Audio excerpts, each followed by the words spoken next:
they certainly know what good entertainment makes. First pitch to Burkhart right on the outside corner. Williams getting after it, and in sort of an odd quirk, for the second time in the last 30 minutes, Williams will face the top of the Michigan order. She retired these 3 in order on all swinging strikeouts to get the save in the 7th in game 2. But here will not be a strikeout. Lined over Schellmeyer's head. One hops the wall, and Burkhart coasts in a second with a leadoff double for Michigan. Wow, Burkhart was running so fast around those bases. I blinked and she was already at second base. I was looking to debate, oh, ball goes over Skylar Schellmeyer's head. Maybe she'll take 2. By the time I looked, she was already on 2, sliding into the bag. Excellent piece of hitting for Burkhart. Took that pitch low and drove it over Schellmeyer, who got a bit of a tough jump, but probably would not have been able to catch up to it anyways.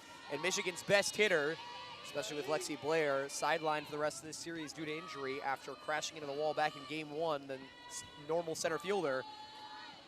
Michigan's best hitter comes through to lead things off. So now it's up to Sealer to move her over, and the bunt is jabbed foul. Michigan, as we've talked about, Perry, no stranger to the sacrifice bunt. They've got Sealer in the 2-spot to bunt.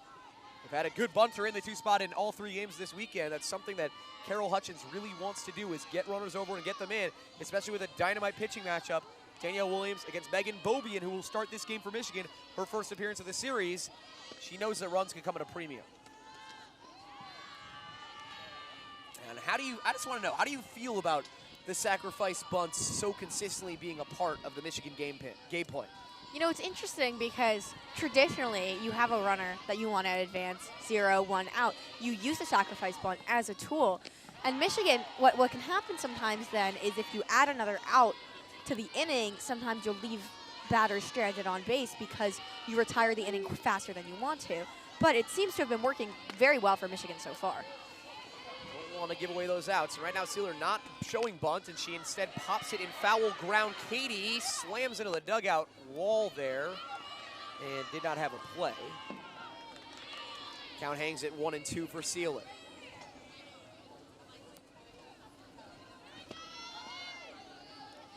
Williams trying to work around the leadoff double against the first year Sealer. One of a few Michigan natives on this roster, as you might expect. She was part of Michigan's incredible recruiting class. And here pops a shallow right. Burkhart will not test Lewis, and the first out is retired with the runner staying at second base.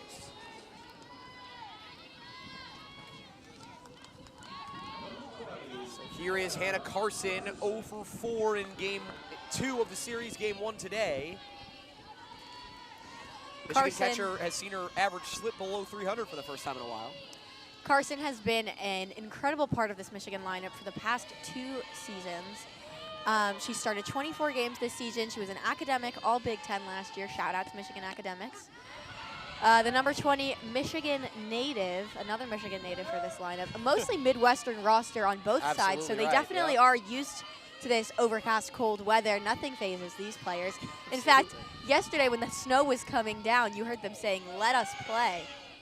But with a nice stop in the dirt there. And it's actually kind of funny, one of the only non-Midwest players on either roster staying from the circle. Danielle Williams, of course, a California native. She's got that left sleeve rolled up almost to the elbow in our 40-degree weather out here. As you mentioned, Carson, another Michigan native. Michigan has plenty of them. Northwestern's lone Michigan native in the starting lineup is Grace Nito, as that one goes above our positions and back onto the old football practice field here. Quickly, Williams is ahead once more. It's 1-2 on Carson. Again, trying to work around that leadoff double from Burkhart to straightaway center field. Michigan, this top 3, has been getting the bat to the ball of Williams a lot better in this inning than they did in the 7th just a couple minutes ago. And Carson turned it into a hit. Grounder towards Nito. Great pickup on 2 hops, and she retires the catcher with ease. Great effort from Nito there. She had the footwork down, reaches out, makes the lunging grab on her forehand side. Quick toss to Nikki Cochran for the second out of the first inning. And now Nito's counterpart comes to the plate. Melina Livingston had her fair share of nice-looking plays over at the second game of this series and the first game today. Graduate student, yet another Michigan native, comes to the plate and takes low. Melina Livingston had an excellent defensive game in the first game we saw today. She has been unbelievable. Nothing gets past her. Diving catches. Her glove is absolutely everywhere. She hit well against Williams on Friday. I believe she was 1 for 3. Livingston does have one hit in each of the first 2 games this weekend as she takes outside there to run the count to 2-0. She was one of just 5 hits in 9 innings against Williams on Friday for Michigan.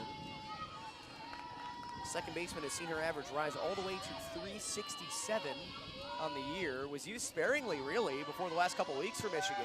And she's really played herself into becoming an everyday player. Really impressive stuff. She has. She's only started in, this is her 11th start of the season. She's appeared in 21 games now, batting around the 350s, but our stats are not quite up to date, so I can't give you a positive number there, but around the 350s. The 2-1's lined into left center, and it's another hit for Livingston. She brings home the first run of the game. Clutch 2-out RBI for the grad student, and Michigan is once again in the lead.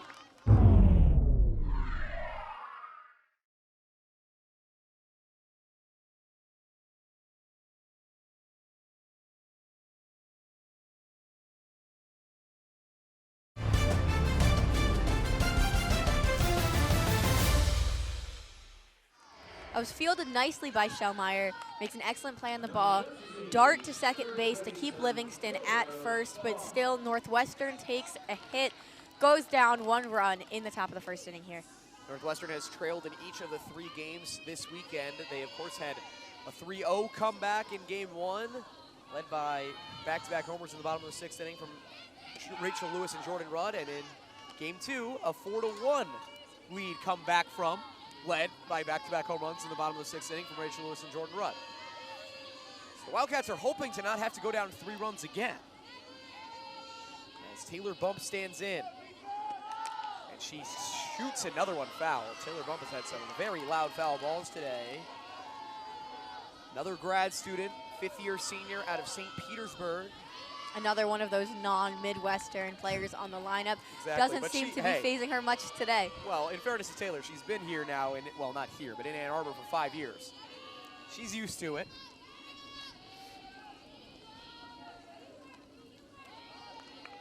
On Friday against Williams, she was 0 for 2 with 2 strikeouts and 1 walk.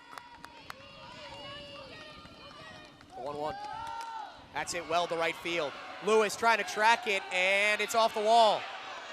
Coming around third, she's being waved home. Livingston will not draw a throw, and Michigan has jumped out early again.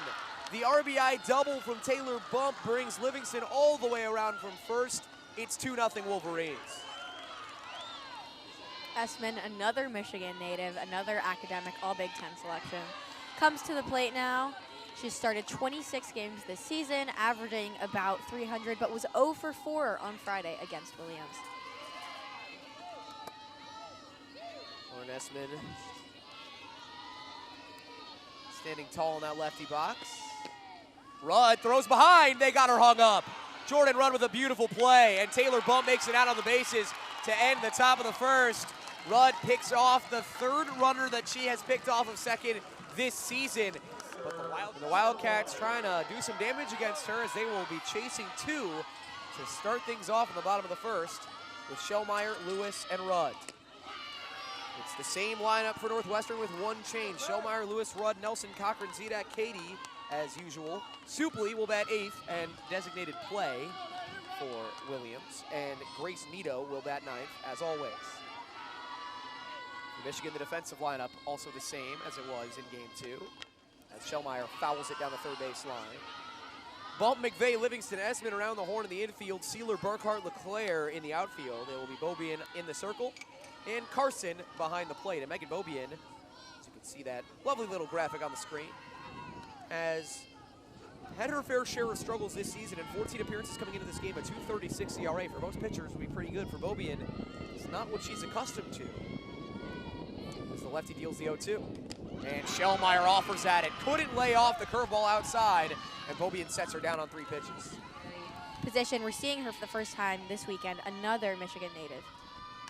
Lewis grounds it hard. Great play by Bump on 3 hops. She's got to hurry over, and she gets it in time to beat Lewis by half a step. Nifty play at the hot corner by Taylor Bump. She's been hurt by the long ball. The Wildcats have hit plenty of them so far this series, that's for sure. Although all 6 have been against Scirocco to this point. First pitch to Rudd misses outside. Jordan Rudd has been the hero of this weekend for the Northwestern Wildcats. Home run, walk-off on Friday, home run earlier today. I'm sure she's not done for the weekend. 1-0, catches the inside edge. Beautiful pitch from Bovian to even the count. Leave Nelson waiting on deck. Wildcats hoping to extend this bottom of the first inning a little bit after the Shellmeyer strikeout and the sharp Lewis ground out. Rudd hits it well to center, but Burkhart camps under it at the front of the track for out number 3. So Jordan Rudd gives it a ride, but as Esmond takes a strike, and she has been capable. You know, she's up for the second time in this game, which is why things got a little bit confused, because she was up while Rudd picked Bump off of second. Got a little bit extended look at Williams. 324 hitter. Watches one well wide to even the count. Esmond, as we said before, was 0 for 4 against Williams on Friday. This is her second time up because she finished at the plate at the top of the first inning. She swings over to changeup. That off speed was not working quite as well in that first inning for Williams, but had Esmond off balance there. Outfield for Northwestern, deep, especially in right. Shellmeyer swung around to the left a little bit. Infield straight up. 1-2 was not competitive. Williams trying to hammer things down here. Her third appearance of the weekend, went 9 innings for the complete game win on Friday. Picked up the save just a few minutes ago in game 2. And now trying to battle here in game 3. Near miss against Esmond.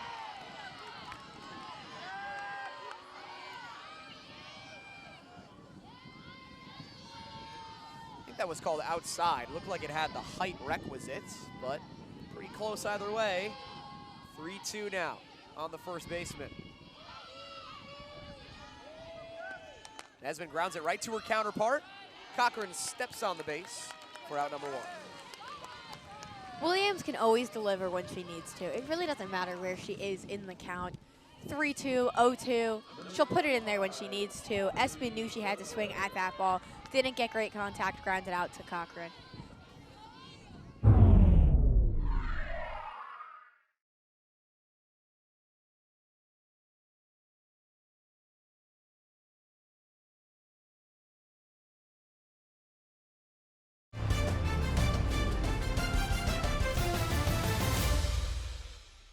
Williams has been so consistent this season, especially in terms of pounding that zone. Still has allowed just 1 batter to reach base for free on a walk at least this series in what is now 11 1/3 innings of work. That strikeout to walk ratio continues to climb as Leclair watches strike 1, pardon me. And now ball 1. I was just a little bit early. Leclair, slap hitter, is not really a big hitter, aims more for singles, occasionally doubles. She has 0 home runs on the season, 5 walks. Her on-base percentage is about .364, and she is another non-Midwestern player, Phoenix, Arizona native. Definitely a lot hotter and a lot drier out in the West. Absolutely. Jabbed at that bunt there, couldn't get it down. Leclair came in today with that .282 batting average mark. She's now making her 18th start of the season for this Michigan team. Right back at Williams. She's able to retire the speedy Leclair for out number 2. Speaking of speed, Leclair's role on this Michigan team has been primarily as a pinch runner. She appeared in 31 games last season, and that was her primary role. She had very few at-bats. And now sort of changing things a little bit, trying to bring some of those running skills to bear from the plate. Sierra Kirsten steps in, had the big hit for Michigan earlier today with the 3-run double that centered the 4th inning for the Wolverines. after she came around to score, she had accounted for all 4 of the runs Michigan scored in the game on just one trip. Here she takes a 1-0 changeup in there for strike 1.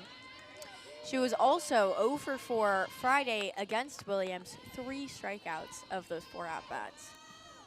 Unusual for Williams, still no strikeouts in this game. And here she stays behind, it's 2-1. Again, Williams set a career best in strikeouts last weekend with 17 against Michigan State. She had 16 in 9 innings on Friday. Struck out 3 in her save earlier. There's a swing and a miss from Carson. But so far, the K has eluded her with 2 outs in the second of this one. And Williams has just set the bar for herself so high yeah. that at this point, you know, anything less than 10 strikeouts is an off day for her. Yeah. Really, it's almost like we're expecting perfection at this point, just because of how good she's been. As Rudd missed the block there, and it unfortunately came up and knocked off of our home plate umpire, Steve Gold, to run the count full. Checks her swing. It's called ball 4. Did she go around? She did not. Didn't look like she did. And there is the rare Danielle Williams walk. So with 2 outs, a runner's aboard for McVeigh. Good call, as you can see. Check the swing, indeed, did Kirsten. Now, McVeigh was the subject of one of our interesting plays of this series so far in Game 2. She stepped outside of the box and made contact for a bunt. It was called out on the base path, and then that was called back due to her stepping out of the box. Right, runner was returned to third. Northwestern opted to roll it back because that's the option that the coach has. Kate Drohan can take the outcome of the play, or she can say, let's take it back and I'll take a strike there instead. And she opted to take the strike. Now, it didn't end up mattering, as we know, because Burkhart drove the run home, but that was the situation. And now McVeigh quickly down 0-2. Trying to slap here. Northwestern's outfield spread around to the left and pretty shallow. Katie in at third, of course. The 0-2 is chopped behind her. Northwestern fans certainly seem to think that McVeigh was out of the box. There was no call made by the umpire, and the count hangs at 0-2. Let's take a look at left foot. Ooh, boy. If it wasn't out of the box, that's impressive acrobatics by McVeigh. Sure looks like from the angle we had that the edge of the foot was out there. And that is the exact same foot that stepped out of the box in the first game. Tips it off the glove, and Rudd couldn't squeeze it. Just off the top part of the glove for Jordan Rudd would have been a really difficult play. McVeigh, a first year, is one of the youngest players on this roster as well. Sorry to cut you off, Perry. Yes, young player. Carol Hutchins was displeased about something in the third base coaching box there. Potentially about what Williams did on the pitch. As here McVeigh takes and watches it low. Count 1-2 now. You know, that out of the box call is really difficult for the home plate umpire to make. He's watching the pitch, or she is watching the pitch, and meanwhile having to see the foot step out of the box right in front of them as they're watching the pitch. Really difficult. One of the more difficult calls to make consistently in sports. As the 1-2 is grounded towards second. Gonna be a tough play for Nito, and that will be interference. Nito played it up a little bit, but that's a situation where Kirsten, the youngster, has to know to avoid contact and avoid infringing upon Nito's path to the ball. She did not, and so she's called out on interference. You can see right here, clearly got in the way between Nito and the ball.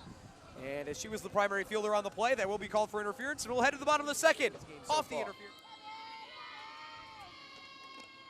Just as I say that, she misses about 1.5 feet outside, so, you know. Maeve Nelson up in the 4 spot here for Northwestern.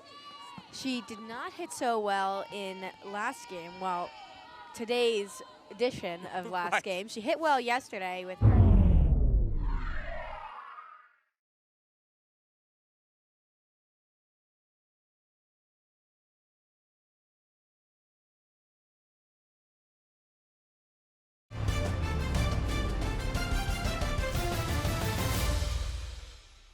Home run that got called back and was eventually counted as a double. She had another home run on Friday as well.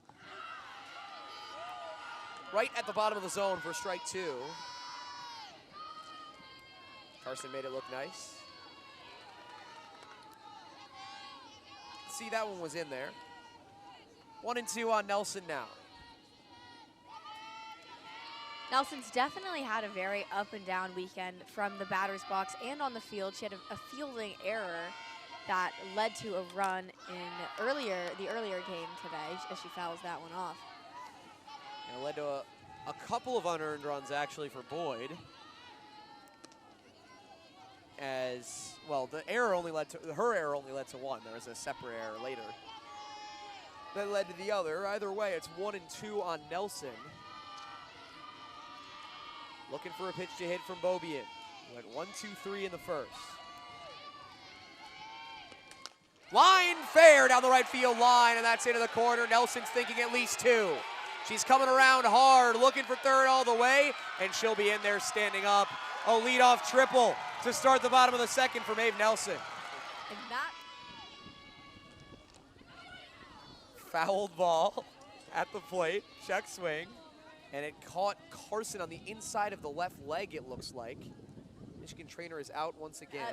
She hit a double this morning. Northwestern is in prime position right now to gain some of the ground that they lost in the first inning. Absolutely, trying not to let this lead snowball any farther for Michigan. The infield for the Wolverines is drawn in at all 4 spots, especially at the corners. Outfield straight up, a little bit over to the left and center, and spread out. Line right to the third baseman bump. And Cochran hit it one of the few places she really didn't want to. 1 away now, and Zidak has a chance at an RBI.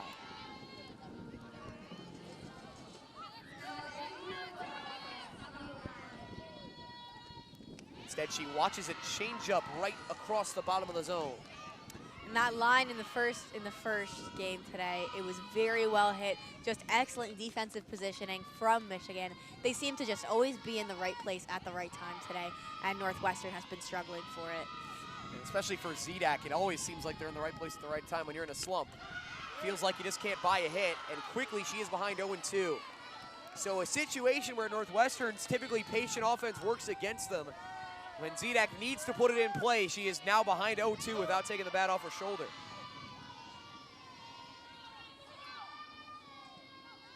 Katie waiting on deck. Beaubien trying to work through a jam. And Zidak watches the rise ball high and out of the zone. Zidak has this nonchalance about getting into the batter's box. It's very graceful to watch. She steps in the exact same place with her foot on the back line of the box every single time without fail. When you're going to the back line, it's pretty easy. You know where you are. The 1-2. Misses outside. A little low maybe as well. Zidak with a nice take.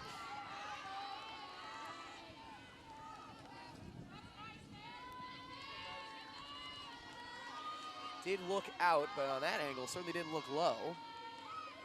Either way, Zidak has worked the count even at 2-2. Grounded up the middle, Nelson hesitated. Now the hesitation to first, and they still beat Zidak. That is an excellent play. Up the middle from McVeigh.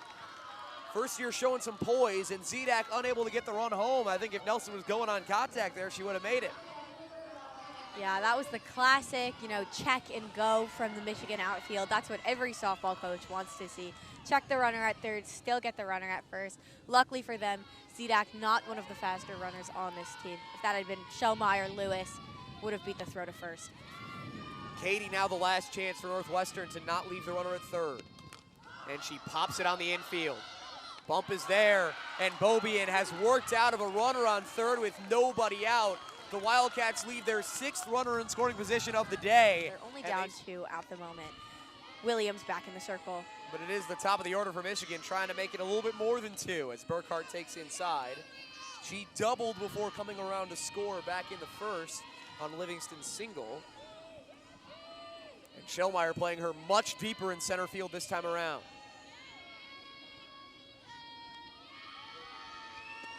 Burkhart shows bunt, takes outside for ball 2. Williams has fallen behind a little bit more often in this game than we're used to seeing. Michigan trying to make her pay. Seen steady action in both bullpens, as is usual, as Burkhart laces one foul. But I do not imagine that anybody will be coming to get Danielle Williams anytime soon, or for that matter, Megan Beaubien, if she keeps pitching the way she has. You mentioned just one complete game. There's 3 complete games so far this season for Beaubien. But she's pitching very well to start this one. And Burkhart has been a great offseason addition to this roster. Graduate transfer from North Carolina. Fouls that one into the bullpen. Graduate transfer from North Carolina, where she was a 2-time All-ACC player, 52 career stolen bases, and started 174 games.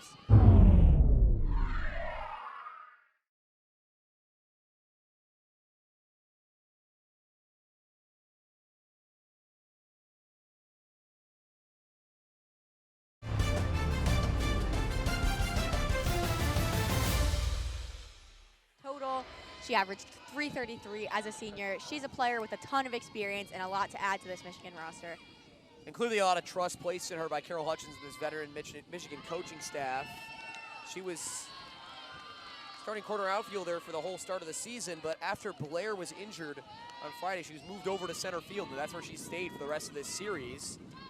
Clearly it's a player they have a lot of trust in to take charge out there as sort of the captain of the outfield. Talked a little bit about Hutchins and her coaching staff so far, as that one's chopped up the middle. Going to be a tough play for Nelson. Quickly across in time to retire this speedy Burkhart. Excellent play by Nelson to meet the ball instead of waiting for it to come to her. And she beats out Burkhart's extremely speedy legs on the toss to Cochran. We talked about it a little bit. Carol Hutchins, of course, winningest coach in Michigan history, in Big Ten history, in NCAA history. You know, just keep all the histories going. The 38th year head coach for Michigan has been there through it all. National champion back in 2005. In fact, this whole staff is the same. As for that national championship team, Bonnie Thole and Jennifer Brundage have both been there for more than 20 years, 29 and 24 respectively. And Faith Canfield, who actually was on the Northwestern staff last year as a volunteer graduate assistant, she's the volunteer assistant for Michigan now, so passing over potentially some info, although it hasn't helped the Wolverines so far in this series. Rounds out the excellent staff for this Michigan team, as Williams once again cannot get the call at the bottom of the zone. It goes 2-1 on Sealer. We have Sealer, the first-year outfielder, back at the plate today. She hit pretty well earlier, I believe. She had foul ball right over the press box there, and I think it did get onto the top of Anderson. Maybe hit a little bit to the left. Henderson Hall, where we run our broadcast operations out of, has gotten a workout the last couple weekends due to foul balls. You know, a fun fact about Sealer is that, well, she was nominated for Miss Michigan softball last year in high school, and she ended her high school career on a 79-game hitting streak. That's pretty good. And she grounds this one right past Williams. Nito tried to shovel it and had a little more time than she realized, I think, and was not able to get that over to Cochran. So another defensive misplay for Northwestern allows a one-out base runner to reach. Excellent placement from Sealer, if unintentionally, but you can see she got a little bit of a slower start out of the box than usual. And certainly if Nito had been able to get that to Cochran, she would have retired Sealer. But the hit has been given, which I think is understandable. Infield single for Sealer, and there's one aboard with one out for Carson.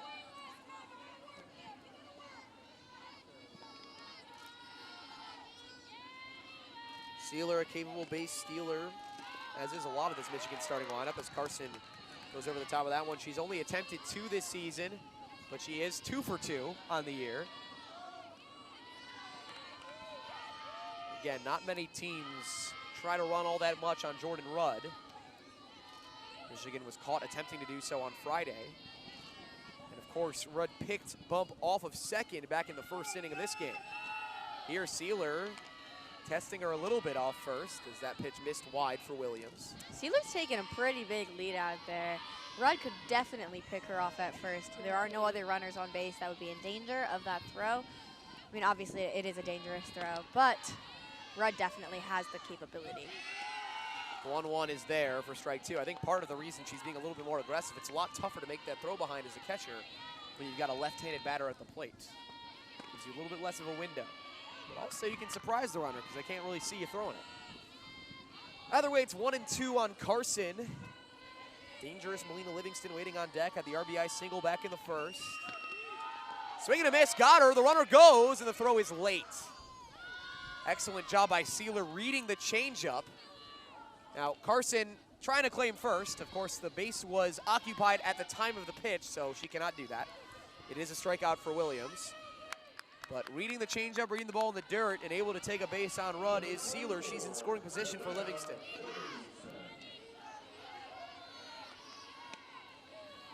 That timing was just great for Sealer because when you swing, it blocks the catcher's view for a moment. There's actually a strategy sometimes of coaches telling their players swing at this ball no matter what so my player can steal. And though I don't think that's what happened there because probably not. Carson did strike out, it did end up helping Sealer steal second. 1-0 on Livingston. She's got a hit in all 3 games this weekend. Stake that average all the way up to 387. And Sealer's got to be careful over there at second, as that one's in the dirt. Rudd's thinking about it. Wildcats have already picked a runner off second today. And it's 2-0 on Livingston. Question is, do you want to face Taylor Bump here? She just had a sharp double to right center in the first to score Livingston after Livingston's RBI single. So I expect Williams to go after her here. And she does. Liner to third. Katie's got it. So Williams works around a runner in scoring position of her own. And Sydney Supley, only 6 hits in 30 at-bats. She started as a designated player in 12 games this season. She has 2 RBIs and is averaging 200. Supley, one of the Wildcat relievers as well. Has both pitched and played first base this season. Junior out of Oshkosh, Wisconsin. Wisconsin Softball Player of the Year. She grounds this one. Great play down the first base line. Excellent work by her counterpart. Well, when she plays first, Esman, to make that stop and get the out at first.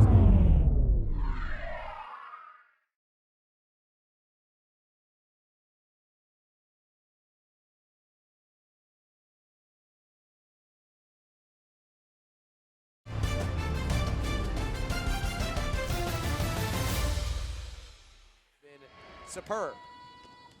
As Nito takes up high for ball 1. Grace Nito has been pesky all day long. Worked her way on base due to those 2 errors twice against Taraco. And ended up scoring back in that 4-run 6th for Northwestern. She watches a changeup, even the count at 1. That was a great off-speed pitch from Bobby in there. Flies right into the center of the strike zone. That's a pitch that you watch as a hitter and you think, wow, I could have gone yard with that if only I knew it was coming. The bats have really seemed to wake up for both teams. Even though there's only 2 runs on the scoreboard, there's only been 2 strikeouts in this game combined between 2 strikeout pitchers, traditionally, as Bobian ups the velo but can't quite get the strike on the 1-1. And these umps have been tough on that outside corner today. They rarely call it. When it's close, it's usually called a ball. And you can see that one did appear to come across outside the zone. The zone has been very consistent, no doubt, on both sides. 2-1. Nito shows and takes at the top of the zone to even the count. Capable bunter, capable slap hitter, but most of the time opts for neither. Nito, seen her average, which started the weekend at around 270, dipped below that. Down closer to 250 now. Awaits the 2-2. Swings way behind it. Bobian reached back for something extra, and she's got her 2nd strikeout of the game. Schellmeyer, who struck out on a similar pitch in the first inning, watches an off-speed miss high.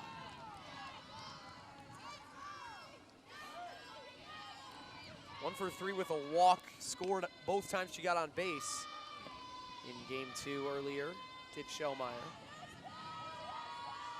It was the game tying run on Rachel Lewis's 3-run homer in the bottom of the 6th. She takes down and in. The Wildcats would love to get her aboard with 2 outs to start something, with Rachel Lewis swinging a hot bat in the on-deck circle. Schellmeyer might have the most infectious energy on this team. She's the first to cheer. She's the first to scream and clap. Her social media posts are certainly very funny, bring a lot of energy to this team. Lines it through the left side.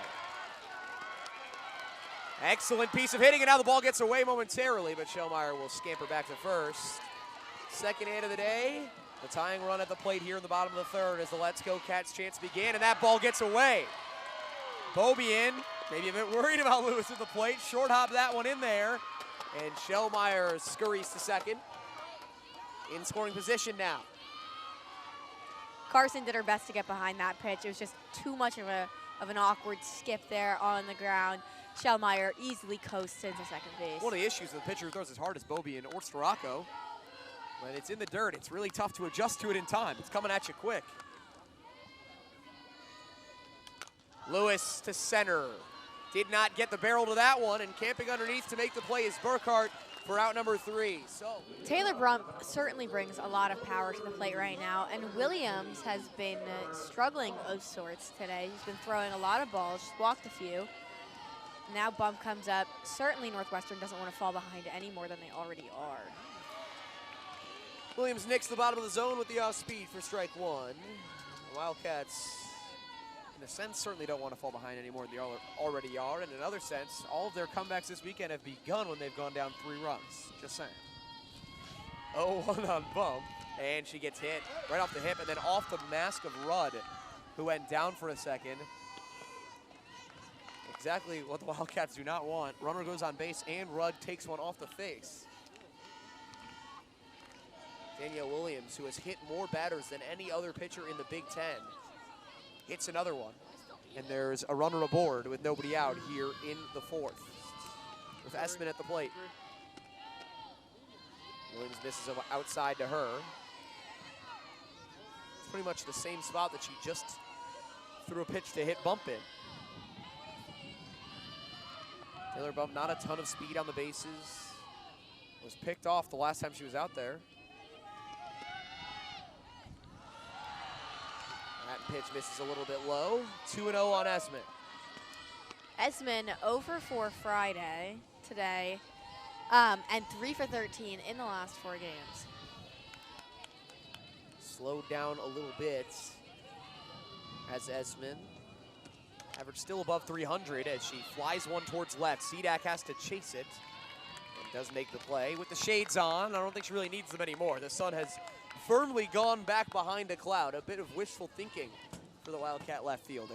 It did peak out for a few minutes in between games, exactly when it wasn't needed. And the sun warmed up the crowd a little bit, but unfortunately went back behind the clouds. See double-barreled action in the Wildcat pen. Lauren Curry, Sydney Supley.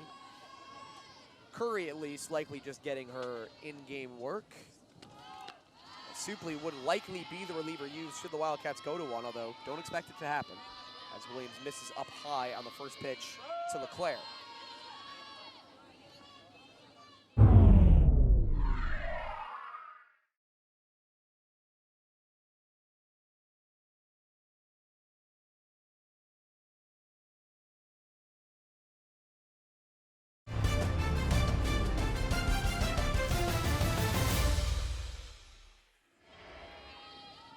For Michigan, the bullpen remains empty. Again, we expect Beaubien to get a pretty long leash after Storako was hit hard by the Wildcats in each of her first 2 outings of the weekend. Williams behind 2-0 to Leclair now. Leclair is certainly one to take a ball. She's been walked twice in her past 4 games. She fouls that one away. Down the alleyway here that leads to the parking lot, which, looking back at, I'm just struck by the amount of cars here and the amount of fans in attendance once again at the J.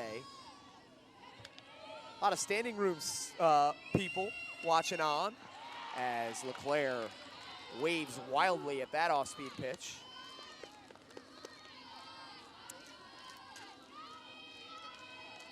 She missed that pitch by a lot.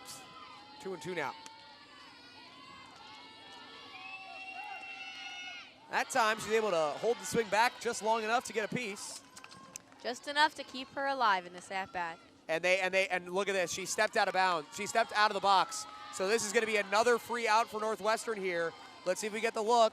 Yep, that left foot trying to get to the outside pitch. It does look like the toes slid outside the confines of the batter's box. And so Northwestern opts, of course, to take the extra strike, which leads to the out. And I think that goes as a strikeout for Williams, if I'm not mistaken. I'm going to give it to her on my book. you know, they're going to have to take it away. Kirsten, wow, Nikki Cochran. What a play down the first base line. Sierra Kirsten continues to swing a hot bat, but Nikki Cochran takes away extra bases from the Wolverine first year. Look at this play one more time. Full extension for Nikki Cochran, and we head to the bottom of the fourth, halfway home here in game 3. Cochran making a bid for that position herself, as Jordan Rudd stands in and grounds it just foul down the third base line. A few inches away from a double for Rudd, who flew out to the warning track in center her first time up in this game, has homered in each of the first 2 games, although both homers came after Rachel Lewis had already homered, which has not happened this time, so. Can she break the trend is what I'm asking, I suppose. Perhaps. Maybe she wants to create her own thunder this time. Well, there you go. You know, you got to feel bad for her. The crowd's on her feet. When Rachel Lewis hits a home run, then she hits a home run, and she doesn't get all the attention. She doesn't get the extra people on base. It's only a solo shot. With the home run hitting Maeve Nelson waiting on deck, she's been sandwiched by other home run hitters in this series. Wow, it's such a shame for Northwestern to have just so many home run hitters scattered throughout the lineup. 3 bombs in each of the first 2 games for the Cats, and a 4th in the second game would have counted if not for the base running mishap. 1-1 on Rudd. Right there on the middle in part of the plate. Runs the count to 1-2. Rudd, one of the hardest players to strike out, not just in the conference, but in the country. Still has struck out just 5 times all season while holding down that 3rd spot in the order. And she won't strike out here, but the hot shot is snagged by McVeigh. Excellent play by the first year for out number 1.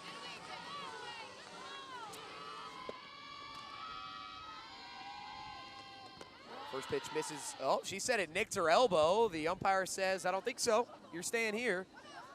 And so Nelson will retreat to home plate. She sold it for sure. Let's see. Ooh, tough to see. It kind of looked like it might have gotten a little piece from that angle. But in real time, didn't see anything from up here. I guess the umpire didn't see anything either, because here she is at the plate. That one definitely hit her. It was as if Beaubien was saying, well, you want the free trip so bad, here you go. I guess the ball doesn't lie, Noah. Yeah, exactly. The ball right. does not lie.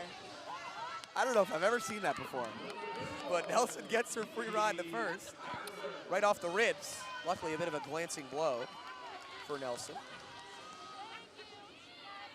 6th hit by pitch of the year, tied for 2nd on the team with Rudd now. And she is now, in her season, received 26 combined free passes between walks and hit by pitches. Beautiful off-speed pitch there to the outside for Beaubien. Cochran watched it go into the strike zone. Cochran lined out to 3rd last time up. Bump was playing a little bit farther in than she is now, trying to cut that run off at 3rd. Cochran watches it high. Beaubien really into it now. Every pitch, she's sort of squatting into it, looking to get that call, that swing. Pitching one of her best games of the season through 3 1/3. There was a lot of movement on that ball there, starting low, finishing high, curving outside to in. Oh, wow. That's the farthest out we've seen the outside corner go today, and Cochran is behind 1-2. Big potential call right there as Beaubien gets it on the curveball. Yeah, well, Carson got that call for her, let's just say that. We're just talking about the consistency of that outside corner today. And that one not going to be called by any umpire as the count goes to 2-2. At least I'd hope not.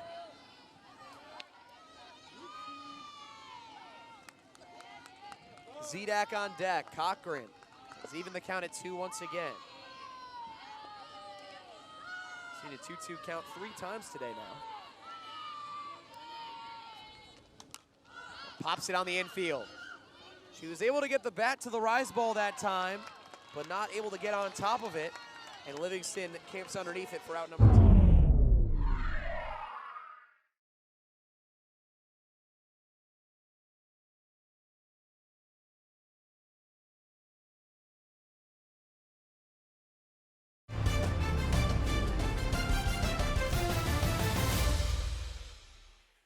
Carson leading off first. Zedek nearly gets hit herself. That ball was very close to her leading elbow. Katie waiting on deck would love to get the chance with 2 aboard. So we see that one. Close shave for Zedek. Wind not blowing much in the outfield right now. As Zedek watches it low. Gets ahead 2-0. The Wildcats would hate to leave a 10th runner on base of the 2 games we've seen today. A lot of missed opportunities there for the Hats. Now, last game they ended up cleaning them up in the 6th. So if it's all building to a big cleanup spot at some point, I think they'd take that. But left on base has been an issue today. And she's hit. So Bovian really testing that inside part of the plate to the right-handers, and she has now hit 2 batters in the same inning. 2 aboard with 2 out for Katie. Western. She was the second run, pardon me. Again, the comeback, I should say. That first pitch does miss outside to Katie. Carson tried to frame that outside corner again. It was still a little too far to make it believable. But she's close. She's really good at framing the ball. No doubt. Michigan defense straight up, infield and outfield. Deep in the outfield, deep in the middle infield, in at the corners for Katie. Grounder back up the middle, Bobian with a nice snag. Katie didn't get all of it. Check swing, comebacker, ends the inning. And once again, the Wildcats leave them in scoring position. Now, she had reached, quote unquote, on a fielder's choice. What really happened is that she hit a ground ball towards second base, and Grace Nito ran into Kirsten going to second. And in point of fact, McVeigh never really got to possess first base as her own. But technically, she did reach on a fielder's choice. This is true. Hoping to really earn that base this time. Without stepping out of the box in the process. Exactly, and she was close on that foul tip to even the count at 1. McVeigh rocking the blue hair ribbon streaks, can't even tell, in support of the maize and blue today. Very spirited. Now I gotta say, Perry, and I don't want to put you on blast here, but to me those hair ribbons do look green as the 1-1 misses down and out. Okay, the ribbons might be green. I'm definitely seeing blue You're as seeing well. I think it's a little bit of a mix, there might be colorful mix. There's something there, going on there for sure. For sure, because I don't believe I'm colorblind. Well, you could be though. 2-1, bunted back to the mound. Williams gonna have to hurry. Nice play. Nito grabs it and quickly moves out of the way of the sprinting McVeigh for out number 1. McVeigh was a bulldozer coming down that first baseline. Nito's ankles didn't want any part of it. Wildcats work the wheel play to perfection for the first out. And there is nobody aboard for the top of the order. That's definitely where you want to be against this Michigan top 3, 4, even 5. They've seen the ball pretty well today. Christina Burkhart, lead off Michigan's best hitter this season. Hit a double in her first at-bat, made her way to second on her feet. She's extremely fast, grounded out in her second at-bat today. It's the issue with a player like Burkhart, with such a good bat but such good legs as well, is you have to work different ways to try to retire her. You know, if you play the infield too far back in anticipation of her hitting ability, you give up a lot of ground to her legs for infield singles. You have to sort of balance those 2 things out. Wildcats right now, deep at all 3 outfield positions, swung around to the left side. As Burkhart fouls it right at Perry, but there's a net in front of her, so you know, it was okay. Thankfully, Noah, because I don't know if I have the reflexes to catch that ball. After 3 hours out here, it would be tough too. I think all of my joints are starting to freeze up from the cold. I am so impressed with all of these players out here without their hands freezing so far. You see those Michigan players bundled up in the dugout as Burkhart legs it out. Even if Cochran had been able to catch that, I do not think she would have been able to retire her. Burkhart with another excellent bunt laid down, and she's aboard for the 2nd time in this game ahead of Sealer. Beautiful placement there on the bunt from Burkhart, kind of right in the no man's land between Rudd and Williams. Williams ended up making the play a little too late. Williams, who fields her position very well. And let's look at this one more time. Burkhart coming up to bunt. Take a look at that left foot, folks. She's well out of the box. That one was the least close that we've seen today. Had probably half of that left foot outside of the box. But no call made. Again, that's a really difficult call for the home plate umpire, although he has made it in this game. but didn't see it on that one, and so Burkhart able to possess first, and a 1-0 count on Sealer. You know, this has been a recurring problem for Michigan today. Well, when you got a lot of slap hitters and bunters, it'll happen more often. Especially because Williams throws outside so much. Now can Rudd get her anyways? No! The tag is late. Burkhart slides to the back of the bag. Excellent job by her to pick up her 9th stolen base. And wow. Rudd is asking for something. I'm not sure what it is exactly. I think she's saying that Burkhart left early, which I don't think she did. By the way, Nito had to come up to catch the ball and then was not able to dive back for the tag in time. She was so close, but Burkhart's hand just managed to slip in there. Excellent placement on the slide from Burkhart, rounding to the back of the bag and sneaking her hand in there to beat the tag.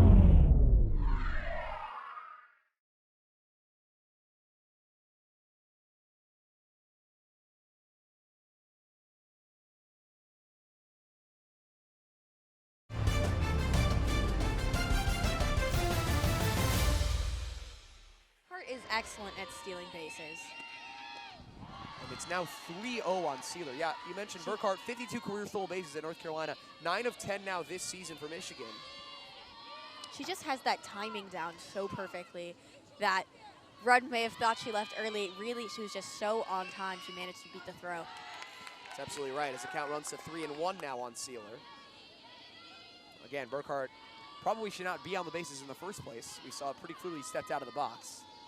That call certainly much more egregious than any potential leaving early call at first base. As the 3-1 is in there. Sealer was ready to throw the bat away, but instead the count runs full. Really nice change-up, off-speed pitch there from Danielle Williams. That one came in pretty slowly, right in the center of the strike zone. Sealer was not prepared for it. Williams working quickly, got her looking.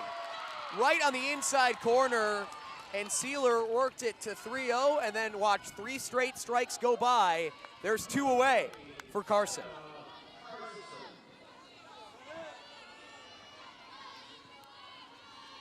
Just excellent pitching by Williams. Put herself in a hole and just dug right back out of it. Carson still looking for her first hit on the day. She is 0 for 6 in Game 2 and Game 3 combined. Struck out back in the 3rd. Takes a first pitch strike here. I see a little bit of sun starting to peek through. Perhaps it's just wishful thinking. No, it's peeking through a little bit. I know that would certainly be a nice break for the players, a little warm up maybe, who've been out here for hours at this point. Wind blowing right to left all the way across the diamond right now. Not really blowing out in any of the fields. Wildcats straight up defensively against Carson, the catcher. Soft liner up the middle. Nelson gonna have to hurry. Great stretch by Cochran. And once again, the Wildcats work out of a jam. Both teams have left plenty of runners in scoring position. But Supley watches the first pitch low. You know, Northwestern's really been cycling through this lineup very slowly. We're in the bottom of the 5th. It's only Supley's 2nd at-bat of the day. I know the Wildcats are hoping to make more of a dent in the lineup. Hopefully they're starting 8-9-1. I know they'd like to see Rachel Lewis make it to the plate and likely Jordan Rudd as well. As Supley watches that one cross the outside corner for strike 1. Beaubien has done such a great job of not allowing Wildcat hitters on the base paths for free. That has helped her work through this lineup a bit quicker. It's also helped her stay at just 51 pitches through 4+ innings. Supley watches the 1-1 high. Grounded out to her counter to Esmond at first base back in the 3rd inning, did Supley. Nifty little backhand for Esmond over there. Big gap in right center for Michigan defensively. Supley hits it down the right field line instead, and that's gonna drop in for a hit right in front of Leclair. Leadoff runner aboard for the 2nd time in this game for Northwestern, and they will likely pinch run for Supley here. Working. Can they put any pressure on the Michigan defense with that speed? Nito takes low. And I would really not expect to see Lindsay running unless it's a pitch in the dirt or a changeup of some kind from Beaubien. Carson's arm is deadly. We definitely have two of the best catchers in the Big Ten in Carson and Rudd battling it out for pickoffs in this game. That pitch catches the top and the outside corner of the zone. Deadly placement there from Beaubien. It's 1-1 on Nito. Struck out on 5 pitches back in the third. Bunts it down. The bunt is down. Bump gets it across in time for the out, but Nito successfully sacrificed. I think the Wildcats were hoping to see her reach safely, but it is the third time through the order for Northwestern. Schellmeyer watches it high and wide. She singled sharply through the left side back in the third before being left at second base.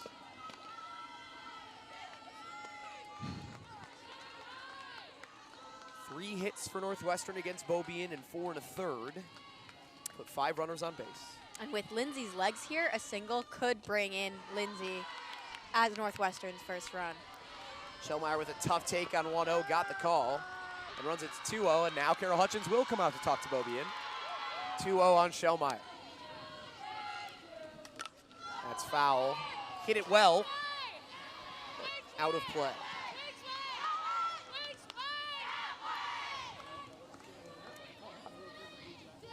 Schellmeyer has been making hard contact all series long. Starting to see that batting average rise a little bit for the leadoff hitter for the Cats.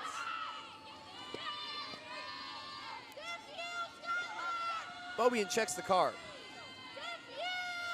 and deals. That one's up high. Schellmeyer with an excellent take again, and the count runs to 3-1. Beaubien has been working the edges and the corners all game long. This is the first time in this at-bat that we've really seen her miss them more than once or twice. And Schellmeyer has been doing a great job with the takes. She has such a discerning eye, and she reacts so quickly to the pitches being thrown at her. Fouls that one away. Was up in the zone.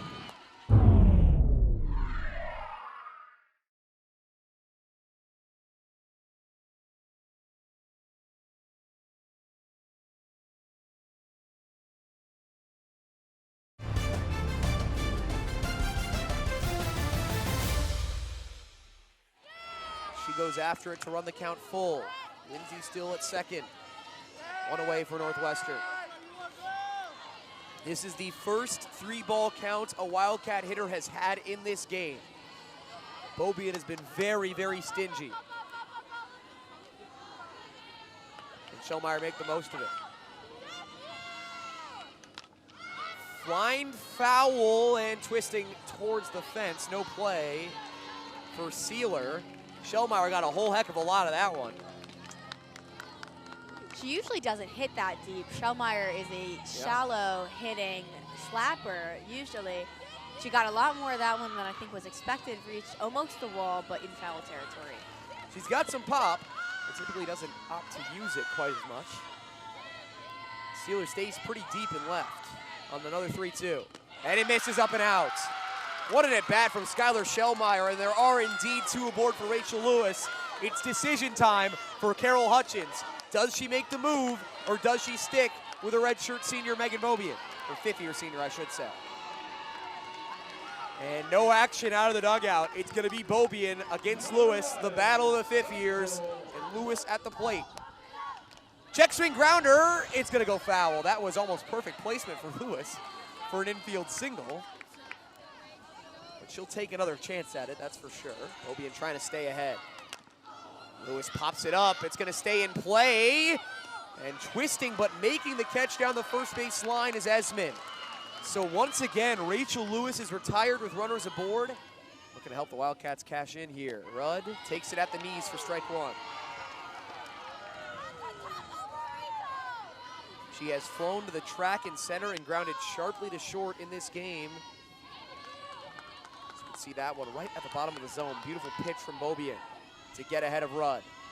Lindsay at second, running for Supley after her leadoff single. Schellmeyer walked, and she's at first with 2 outs here in the bottom of the 5th. Run up the middle, it's gonna get through. Lindsay's coming all the way around third. She will score, and the Wildcats have halved the deficit.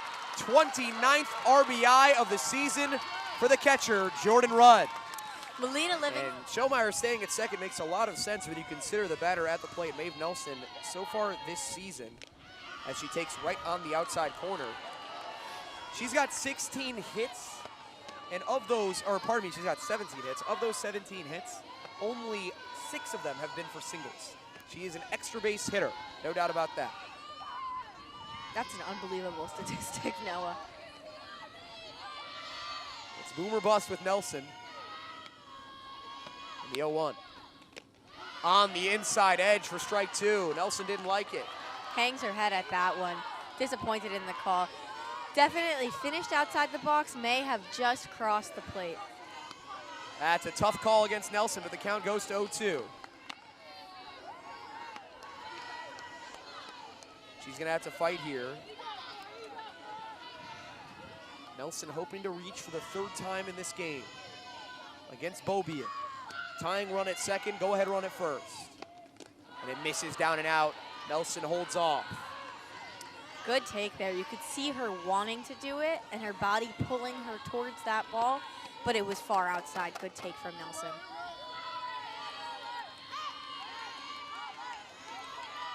Maeve Nelson a chance to complete another Northwestern comeback here in the bottom of the 5th against Megan Beaubien. Schellmeyer leans off second. And Nelson lines it right at Sealer. Oh my goodness, was that ball scalded. 2 inches higher off the bat, and that thing is gone. Instead, Nelson hits it as hard as anybody's hit it all series. For 2 today, she had a hit against Williams on Friday. First pitch from Williams is low. Livingston, as you mentioned, has had a hit in every game this series. The only Wolverine who can say that besides Burkhart.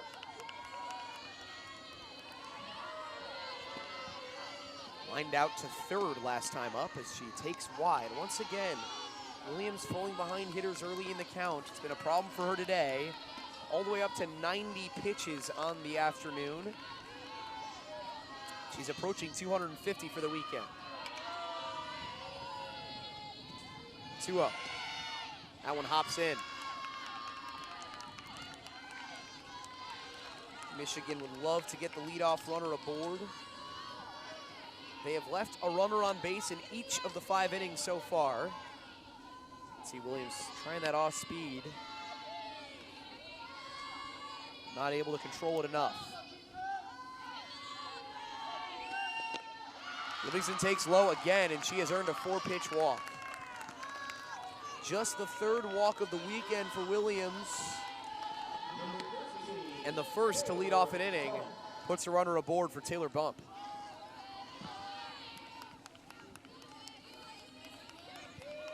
Bump, remember, had the hardest hit ball of this game that was actually landed somewhere on her RBI double out to right center in the 1st inning. Wildcat outfield deep at all 3 positions, but straight up for Bump. Infield straight up as well. Corners in.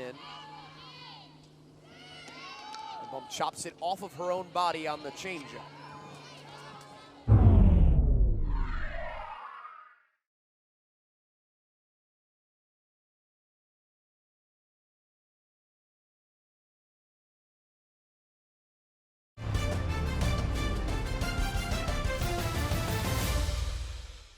Livingston pretty speedy over there at first herself.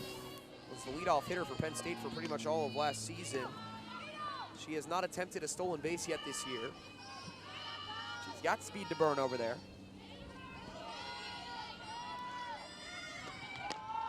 Takes a big secondary there as Bump watches it just inside, maybe a bit low. Noise from the crowd there. I know they were hoping for a called strike for Williams. They've been growing in their vocal displeasure over the past inning. I think that's potentially slightly correlated with the score on the scoreboard, though. Just saying. 1-1. Bump shows, pulls it, takes a strike, and the throw behind is not in time. The call actually might have been that Bump didn't pull the bat back in time. Either way, the count runs to 1-2.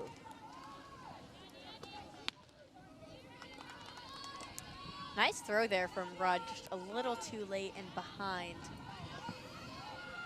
Livingston did well to get back as quickly as she did. That's flown out to left field. Zidak chasing to the wall, off the wall, and it caroms all the way back past Shellmeyer. Livingston's gonna score, and Cochran cuts off the three-lay throw. Another RBI double for Taylor Bump, and Michigan has extended the lead to 2. Don't make it back to what's been a dangerous top of the lineup today. Yeah, if it does get back to the top of the order, the problem is that more runs will likely have been scored by that point. But either way, you don't want to get back to Burkhart, certainly in this inning.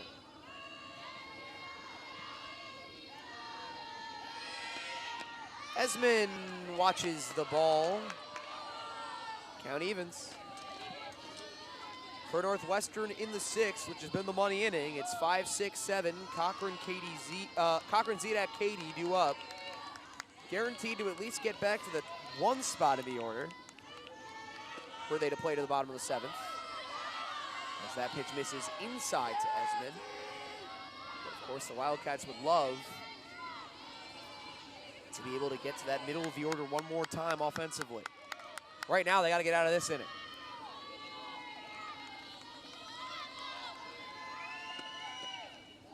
Two-1 is outside as well. Williams has been missing just inside or outside. Her height is right, but I think these Michigan batters are kind of feeling her rhythm, seeing that she's not throwing as many strikes as she usually does, and as a result are not being so open with swinging at the ball. They've been taking a lot of pitches. The 3-1 is right there. You're absolutely right. They have worked deeper and deeper into counts as this game has gone along, as Williams just crossed the 100 pitch mark. She's now up over 250 on the weekend. Sydney Supley was working and loosening in the bullpen. She's now slowed down out there. Swing and a miss, strike 3, vicious drop ball for Williams to record the first out of the 7th.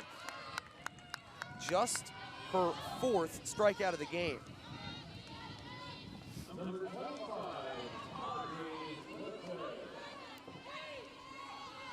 Audrey Leclair, another one of those Michigan slap hitters. Hopefully the umpire is taking a careful look at their feet during this inning. I know some of those calls definitely would have benefited the Wildcats. This time Leclair pulls back and takes a strike. She was called out of the box and therefore struck out back in the 4th. With 2 strikes. Here are the 0-1. Shows bunt, takes outside to even the count.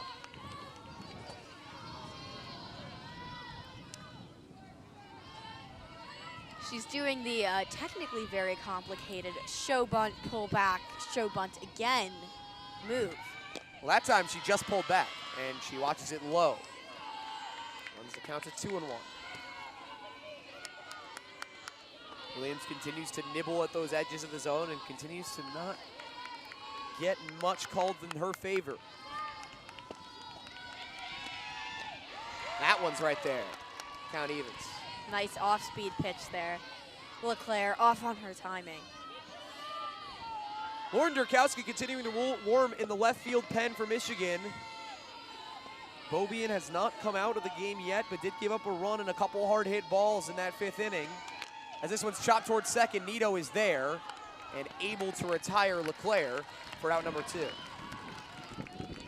So Williams just 1 out away from working out of this 6th inning with the 2-run deficit intact. Trying to keep Rodriguez at 3rd with Sierra Kirsten at the plate. She has swung the bat very well in this today, all day so far. She's had a walk and a line out in this game, but she had a big double in the first game of the day today. And here she takes up and in a little bit. Make it 1-0.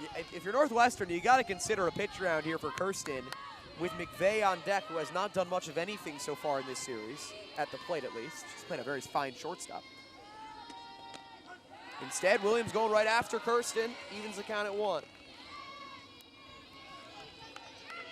Sarah Kirsten has bumped her average that close to 320. It's a pretty solid day. Takes a strike there as Rudd throws back behind Rodriguez at 3rd. No dice.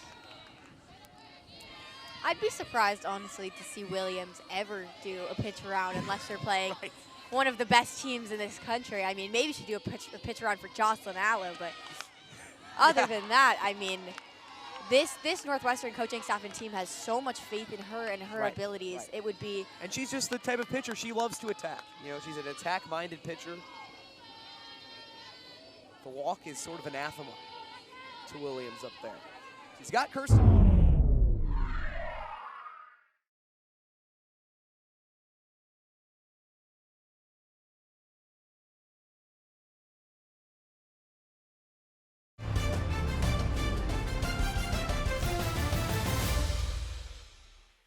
Got to finish the job now. And can't do it there. Kirsten does well to watch that pitch outside.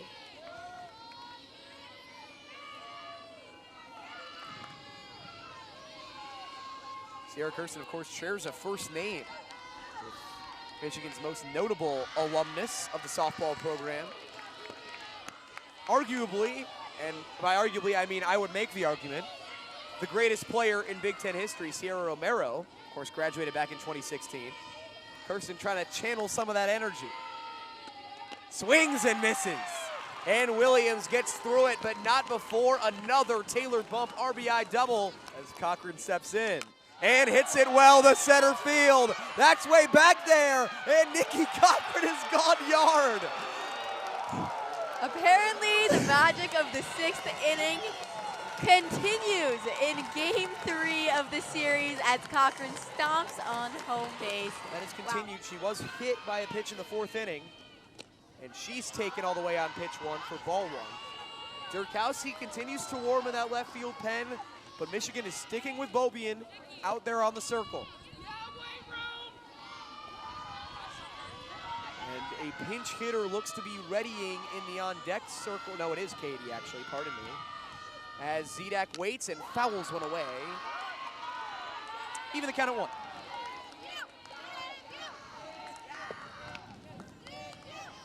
Wildcats, of course, would love to see Hannah Katie get to the plate with a runner on base. She's 0 for 2 in this game, but did homer earlier today in Game 2's continuation. For Zidak, the outfield straight up spread out, so is the infield.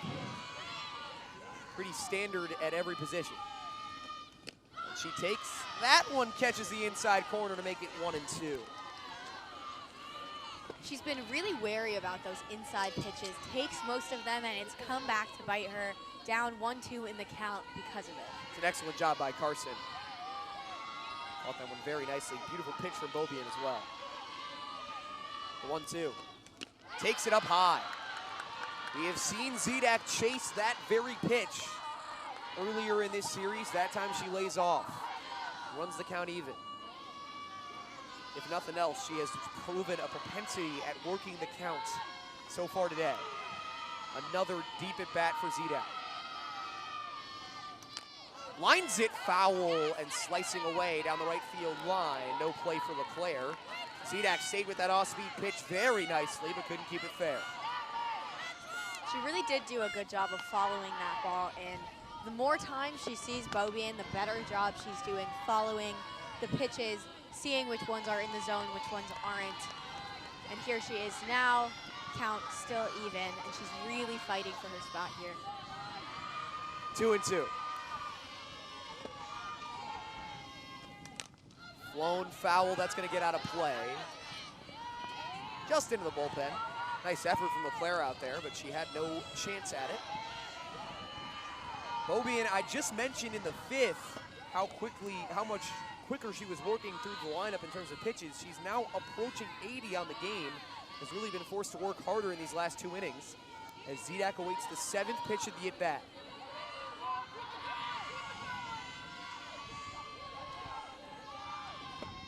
And flies it out to center field once again. This one doesn't quite have the distance though. And Burkhart camps underneath. Zidak got almost all of it, but Burkhart able to get there at the track and record the first out of the 6th. Lefty on lefty for Katie. She watches it off the outside corner.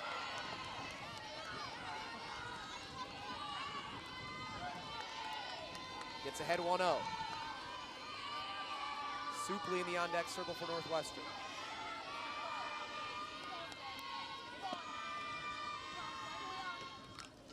Foul to the screen for Katie. Count evens. Michigan hoping to survive the bottom of the 6th this time. And Northwestern's hoping to bring back the top of their lineup. Well, they have now guaranteed that Rachel Lewis will come to the plate in the bottom of the 7th at the very least. 1-1 on Katie. Swing and a miss. Wow. Bobian had her way off balance with that pitch. Excellent placement there. Low and outside, just out of the reach of Hannah Katie's bat. You can see the speed. Something was not what she was expecting. She was well behind that one. 1-2 on Katie. Swing and a miss. Had her fishing. Megan Bobian with Katie on a string. 1 for 2 today with a single. And wow. That pitch was well out there, called a strike to Suplee. That's the new farthest the zone has gone out today. I'd say that's the most surprising pitch we've seen so far in both games. I mean, that pitch is not close. It just is not. 0-1 on Suplee. That was the same spot. So, you know, I guess, you know, 1 for 2. Maybe he realized his error after the first one and just couldn't egregiously call that a second time. I think the crowd really would have gone wild at that one. 1-1 on Suplee now.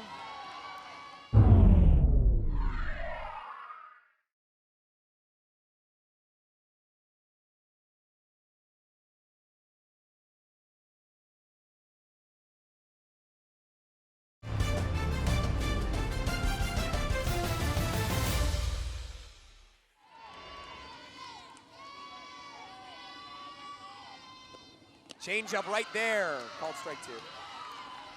Suplee thrown off by the speed that time. She was looking for something else, I think. Nito in the on-deck circle, hoping to get a chance here. 2 out, nobody on in the bottom of the 6th. Cats chasing 1 with Suplee at the plate. The 1-2 from Bobian. Misses by 20. Clearly they do not want to come into Suplee here, into her power zone. Content to stay away and force her to try to get herself out. We have the most satisfying stat line on the board right now. 2 outs, 2 strikes, 2 balls for Sydney Suplee. Flown out towards right. This one's hit well. And it's off the glove and under the wall for Leclair. Suplee coasted to second. She's got a 2-out double. And the Cats are in business once again here in the bottom of the 6th. 12th appearance or 11th, depending on how you count her re-entry in game 1 today for Durkowski as she starts backwards, working a changeup there for strike 1 to Peterson. Again, Sammy Stanley is pinch running at second, so plenty of speed for the Wildcats to potentially score on a hit. And at the top of the order, in the person of Skylar Schellmeyer, waits on deck. Durkowski will certainly want to attack Peterson here.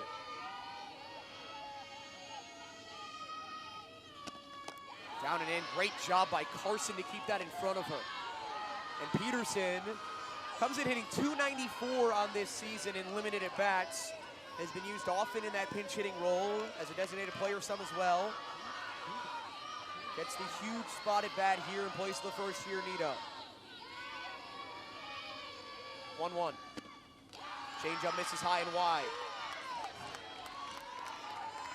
Peterson is where she wants to be in this count, has taken 1 strike, 2 walks so far.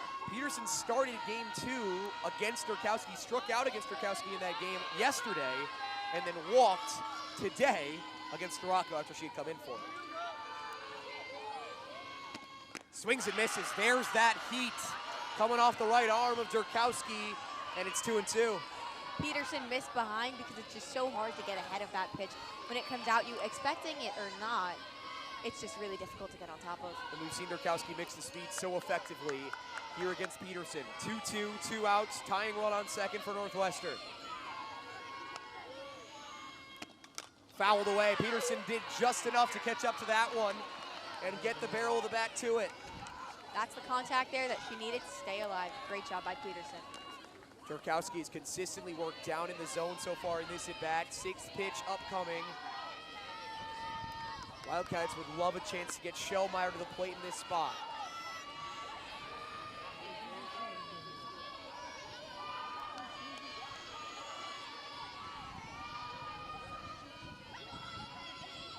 The 2-2. Way high and wide. Durkowski just missed it, slipped out of her hand on the off speed. And we saw that a lot from her yesterday, too, on the rise when she's trying to work up in the zone. It's either there or she misses by about a mile. Part of that learning curve for the freshman.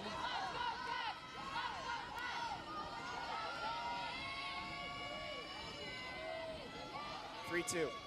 Swing and a miss. Durkowski got her up in the zone. Peterson couldn't catch up to it. 6 Northwestern hits, 2 runs, both of them earned. No walks as Bull pops this one up right at the plate. Williams called off by Katie, who staggers to make the catch. And Williams kind of laughs it off. The play was made.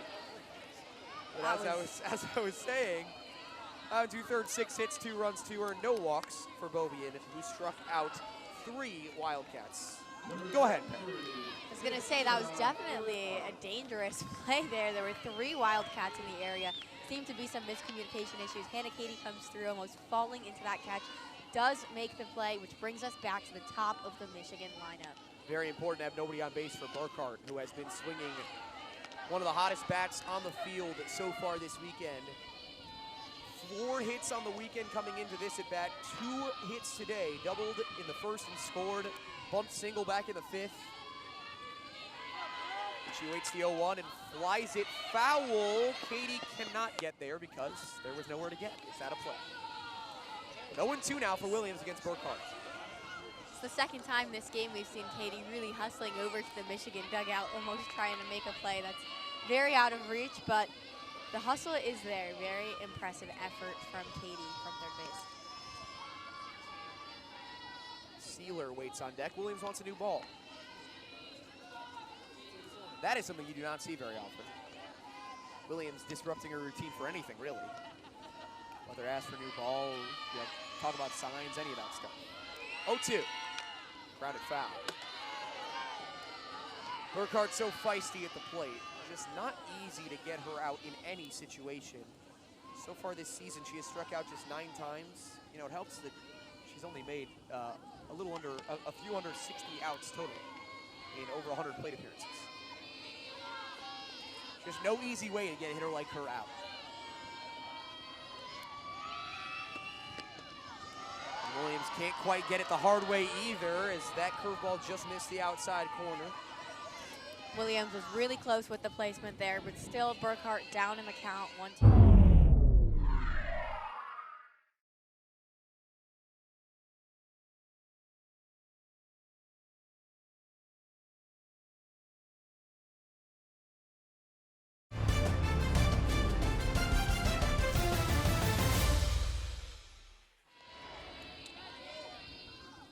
Michigan trying to get another insurance run or 2, hoping to get it going. Burkhart, foul. Cochran couldn't quite run it down. She reached out for that one. Just flicked it down the first baseline. Still no action in the Michigan bullpen. It certainly seems like it's Durkowski all the way for the Wolverines. But we shall see. 1-2. Swing and a miss, got her up top. Wow, Danielle Williams very rarely goes up there for her strikeouts, but she picks up her 6th of the day at the top of the zone. Sealer hits it well. Lewis charging in, can't quite make the diving catch, and Sealer's off towards second. She will slide in safely with a 2-bagger. And luckily for Northwestern, actually, that ball hit her. Also would have gotten a little farther away. Lewis looking for the highlight reel play. The second baseman the converted right fielder, former second baseman, couldn't quite grab it. Oh, she was so close to balls in her glove. But she did recover pretty quickly, a little bit of a wild throw to second base. But they are able to keep that as a double. Hannah Carson has really struggled this series against all Northwestern pitching. 0 for 3 today, a couple groundouts and a strikeout. Wildcats would love to cut this inning off before it can get to Livingston and bump. Ever dangerous 4 or 5 hitters for Michigan. The Sealer on second. Carson takes well wide. And this is not a situation if you're Danielle Williams where you want to work around anybody.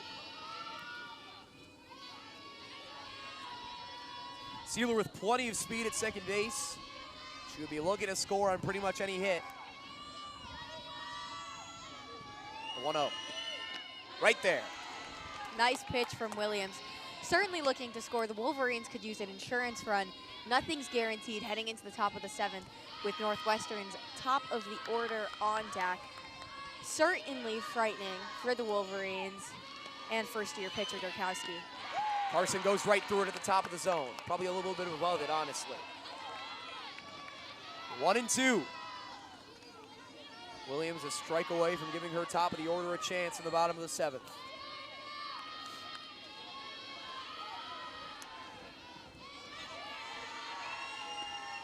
Oh, and Carson gets hit by the pitch. It really looked like that elbow was extended out. That's what Kate Drohan's asking the home plate umpire, Steve Gold, there.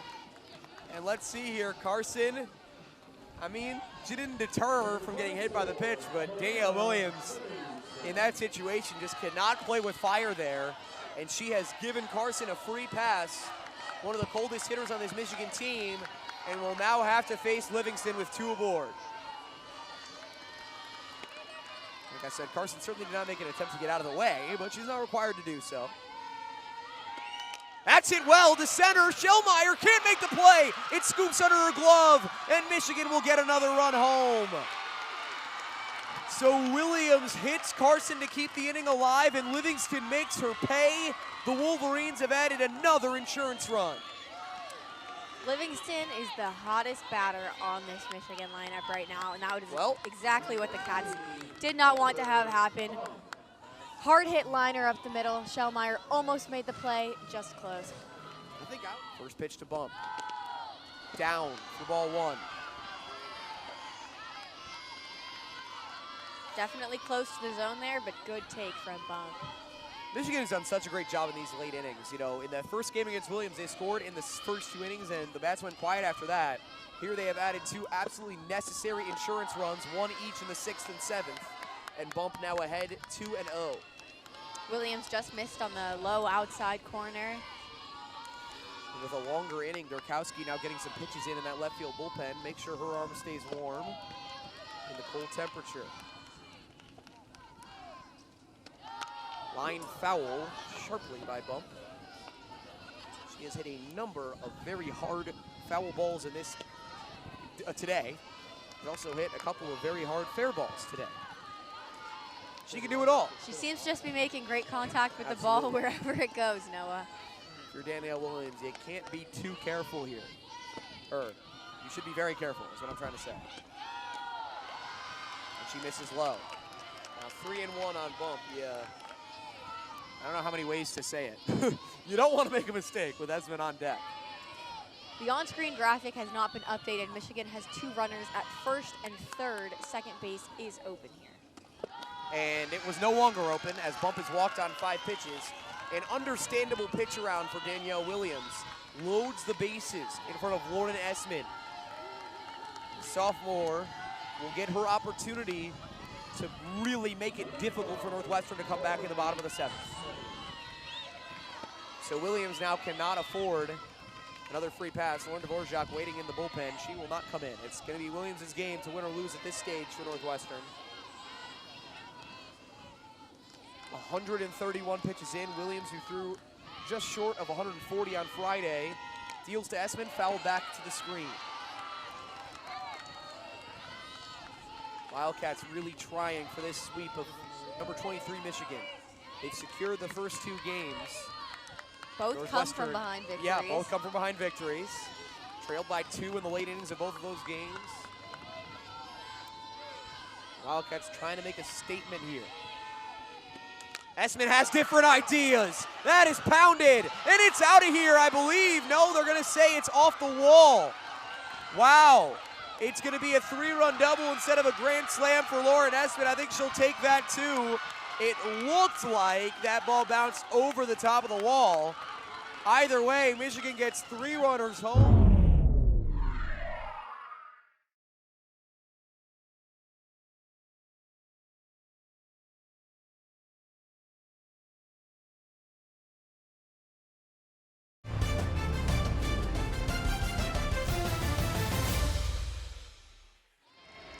In this all-important weekend. Leclair chops it up the middle, and that's through. And Essex is going to have a chance to score anyway. Schelmeyer comes up throwing, but the throw is well off the mark, and it's 8-2. Wow. What a comeback for Audrey Leclair. Hasn't had a hit today. Doubles on that one. Yeah, single, and then she goes on the error. Wildcat infield has some question, and they're not going to get the answer they want. 8-2 the score. You know, Williams came out looking pretty shaky today, and unfortunately, that has caught up to her here. Michigan has put up 5 at the top of the 7th, and they lead it 8-2 as Lauren Dvorak deals ball 1 to Sierra Kirsten. Now, all of those 5 have been off this 2-out rally that they've got going on here. First 2 batters of the inning were retired. Since then, 5 runs have been scored. 1-0 on Kirsten. Wildcats obviously would have a lot of work to do in the bottom of the 7th to secure a series sweep. Michigan right now looks poised to take 1 of 3 here and keep themselves from the 0-5 Big Ten start that I talked about. That one's fouled sharply off the net by Kirsten. Northwestern stands at 5-0 in Big Ten play right now, 24-4 all told. They have a 14-game winning streak that is on the line today. Kirsten watches the 2-1 pitch high.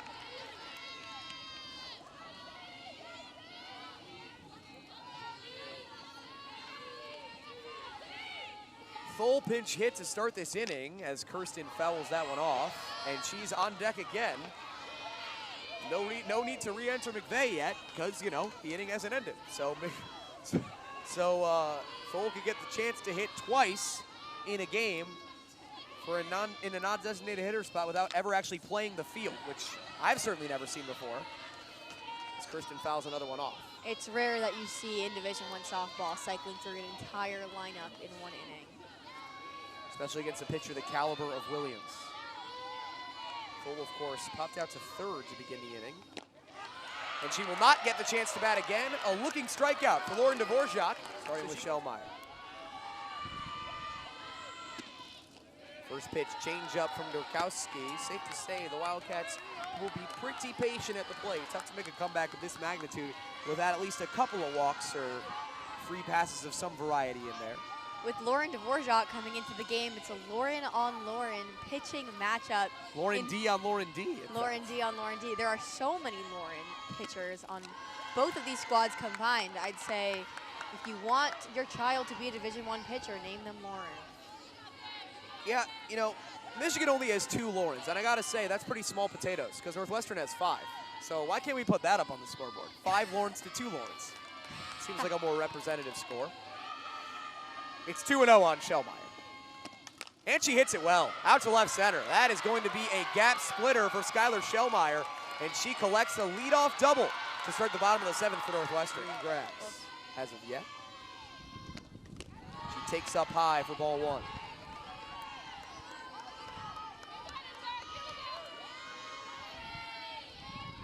Just in case Michigan does have a pitcher warming out in the bullpen, you never know. Unclear for us who it is. Wildcats need a few more base runners and hits to make that something that is a little bit more top of mind for the Wolverines, certainly. And now another pitcher gets up and heads on over. Can never be too safe if you're Michigan. 1-1 to Lewis. In the dirt. Schelmeyer's taking off for third. She's going to get there. Give Durkowski, I'm scoring this myself, give Durkowski a wild pitch on that one, I think, because it bounced well in front of the plate, and Schelmeyer certainly was not running on the pitch. But still, excellent heads-up play from Schelmeyer to watch that ball go in the dirt. Northwestern needs every base they can get. Schelmeyer in even more of a position to score a run here. 2-1 to Lewis is above the top of the zone. Ooh, that was a close pitch. Rachel Lewis, there's a run out there for her to drive in, but I think she would be happy with the RBI. I mean, with the walk, pardon me. Much more important than the RBI at this stage. Wildcats need base runners, and they need them bad. The 3-1. Flown out towards right field. She's going to get the RBI instead. Camping underneath it and making the catch is Leclair. Lewis gets a sac fly, but it's small comfort for her. The Wildcats still chasing 5, and they've just traded an out for a run.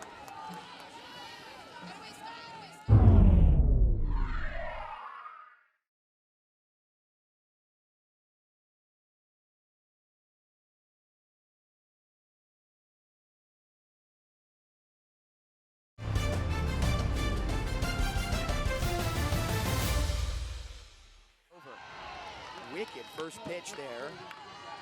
Changeup with what looked like a lot of curveball action. Some glove side run for Durkowski to make it 0-1.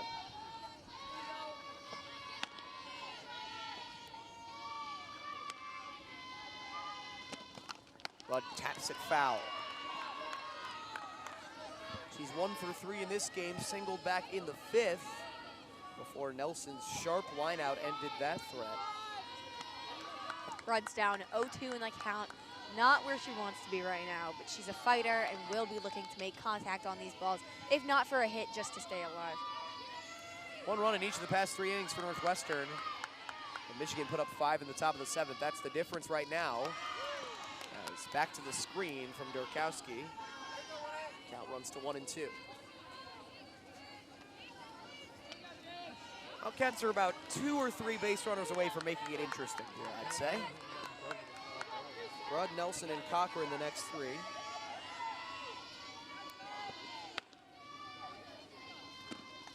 Rudd cannot provide one of them. What a play.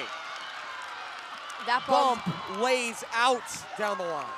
That ball looked like it was going to sneak down the third base run, possibly for an extra base hit. Bump makes an excellent diving catch down the line.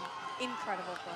One of the better plays you'll ever see from a third baseman. Bump, full extension, got it with the very end of the glove. And Michigan continues what has been a phenomenal defensive weekend. 1 out away from locking up 1 game at least in this 3-game series. Northwestern clinched the series win earlier today. And Taylor Bump can add that one to the highlight reel. She certainly had a day today. First pitch to Nelson misses high. She's 1 for 2 with that triple back in the 2nd, sharp line out in the 5th, hit by pitch in the 4th. Continues to swing a really hot bat. So we look at Bump again. Flashing that leather. Nelson takes up high once more. Wildcats have come back from 3 down twice in this series, but never with 2 out and nobody on in the 7th. And also they're down 2 more than 3. Some quick math for you right there.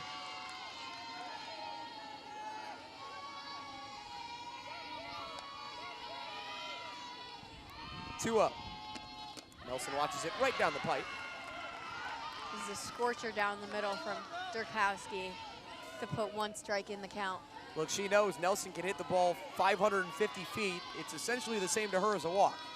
All she needs to do is get outs and avoid base runners.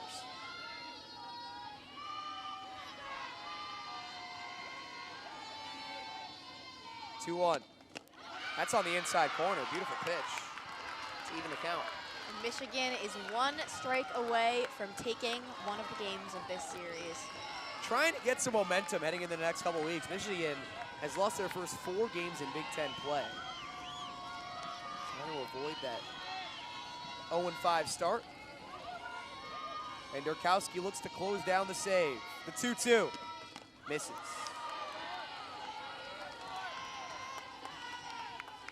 Nelson not making it easy on the first year.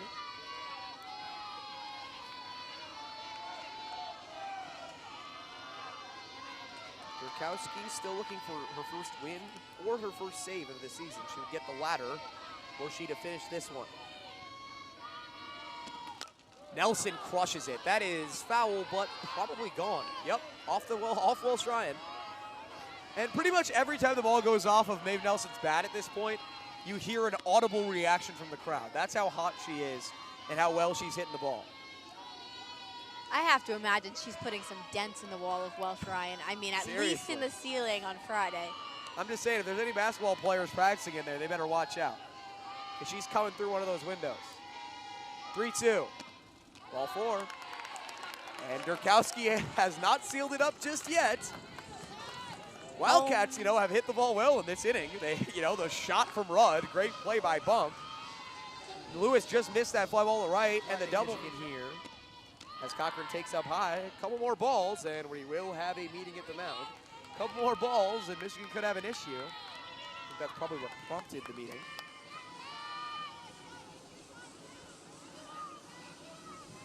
Chance ringing out now.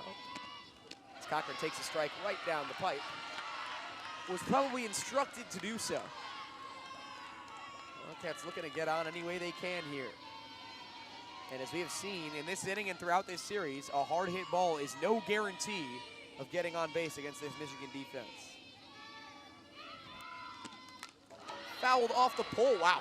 Carson nearly got smacked with that one as they came on the right, the perfect angle off the top pole here on this netting. So it bounced right back at her. You saw her looking back up at the pole incredulously. What just happened? I almost just How got could it do beat this by to me? Yeah. in the back by a foul ball. The one part of her that's not actually protected. Once again, Durkowski is one strike away. Grounded towards second. Livingston makes the play, and that will do it. So the Wildcats take the first 2 games of this series, but behind a dynamite 7th inning offensive effort, Michigan takes game 3.